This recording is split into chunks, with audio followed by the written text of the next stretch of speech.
Amen ou pas amen? Bien-aimé dans le Seigneur, dans la vie que nous vivons, l'ennemi aussi peut déplacer la destinée de quelqu'un à côté. Bien-aimé, c'est dans mon kilio, diable a coquille qu'on déplacer santé à Moutou. À Tiago quelque part. Et la Bible nous déclare que cet homme, le fou de Gadara, qui souffrait dans sa vie, il était possédé par les démons. Bien-aimé dans le Seigneur, et dans son territoire, personne ne pouvait passer. Même sa propre famille. Je crois de tout mon cœur, ils l'ont oublié en disant, mais moi,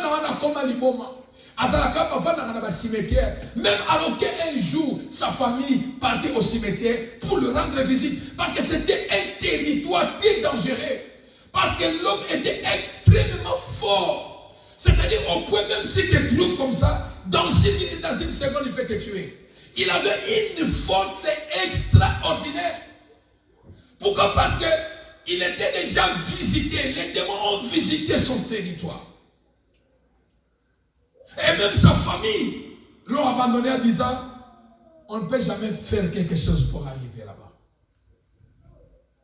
Mais j'aime dans la parole de Dieu, la Bible nous déclare que cet homme, pendant qu'il était dans le cimetière, il y avait quelque chose que cet homme faisait. Amen ou pas amen? Amen ou pas amen? Il y avait quelque chose que cet homme faisait. Il criait. La Bible nous déclare qu'il criait. Pourquoi cet homme criait? Parce que son territoire a été envahi. Son territoire a été occupé. Son territoire a été visité. Voilà pourquoi, bien-aimé dans le Seigneur, le cri de cet homme, le ciel a été informé de son cri. Qui dit Amen?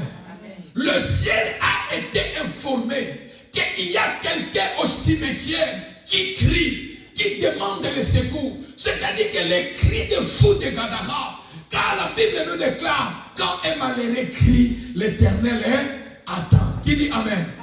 Quand un malheureux crie, l'Éternel attend. Le fou de Gadara criait en disant, Seigneur, est-ce que tu m'as créé pour devenir fou? Est-ce que tu m'as créé pour être malade? Est-ce que tu m'as créé pour être femme seule? Est-ce que tu m'as créé pour être femme stérile? Est-ce que tu m'as créé pour être inutile? Est-ce que tu m'as créé pour devenir ce qui je suis? Le fou de Gadara criait. Qui dit Amen? Le fou de Gadara criait. Mais il n'y avait personne qui pouvait intervenir. Parce que son territoire, c'était un territoire très dangereux. Mais à chaque fois, le fou de Gadara criait. Mais car le Dieu de la Bible nous dit, quand un malheureux crie, l'Éternel attend. L'Éternel est mon berger. Je ne manquerai de rien. Qui dit Amen? Bien-aimé dans le Seigneur, combien aussi qui crient la nuit? Combien de personnes qui crient dans leur vie? Seigneur, pourquoi tu me laisses dans cette situation? Pourquoi cette maladie, Seigneur? Pourquoi tu fais que je vis? Pourquoi tu fais que je traverse ce moment? Où est-il Jésus? Mais autour de vous, peut-être vous croyez que Dieu n'entend pas. Oui, tout autour de vous, peut-être il n'y a pas de secours. Mais laisse-moi te dire, le ciel est informé de votre situation. Qui dit Amen? Non, ton Amen ne me rassure pas. Qui dit Amen? Le ciel est informé de votre situation. Qui dit Amen? Le ciel est bien informé pour ta situation. Lola Esa est bien informé. Lorsque toi tu cries la nuit, lorsque tu cries dans tes prières, le ciel est bien informé. Le ciel de Dieu est bien informé. Alléluia. Le ciel est bien informé. Tout autour de toi, tout semble que les gens m'ont oublié, les gens m'ont abandonné, les choses ne marchent pas. Tu continues à crier, peut-être que tu cries, mais tu pleures même en disant mais laisse-moi te dire, lorsque tu parles le ciel est informé. Qui dit Amen? Ton créateur est informé.